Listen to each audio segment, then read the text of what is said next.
আল্লাহু তাআলা আনহু বিশ্বনবীর কথাগুলো শুনতে আরম্ভ করলো। একদিন নয়, 2 দিন নয়, টানা 3 দিন বিশ্বনবী সুমামার কাছে ইসলামকে প্রেজেন্ট করেছেন, উপস্থাপন করেছেন। আওয়াজ করে বলেন, কয় দিন? 3 দিন। 3 দিন মসজিদে নববীতে বাধা। আর সাহাবীদেরকে বললেন, তার খোঁজ খবর নিও। তোমরা যে রুটি বানাও এর মধ্যে সবচেয়ে ভালো আটার রুটিটা তারে দিও, সবচেয়ে রিফাইন্ড খেজুর, যেটা পিওর খেজুর, এটা তারে দিও।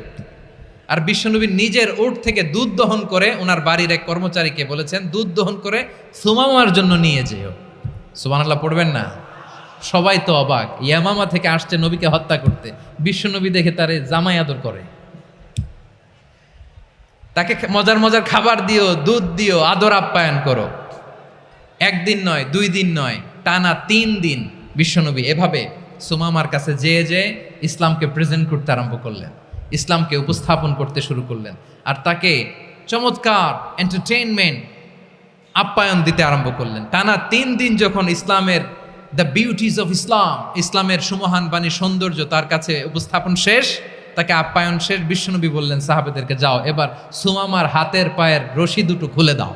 তারা বললেন, ইয়া রাসূলুল্লাহ, কি বলেন আপনি? ও তো হত্যাকারী, সুযোগ পায় নাই, আপনারে মারতে পারে নাই, ছেড়ে দিলে আবার ও আপনার উপর তলোয়ার নিয়ে ঝাঁপিয়ে পড়বে। নবী, এই সিদ্ধান্ত আপনি নিতে যাবেন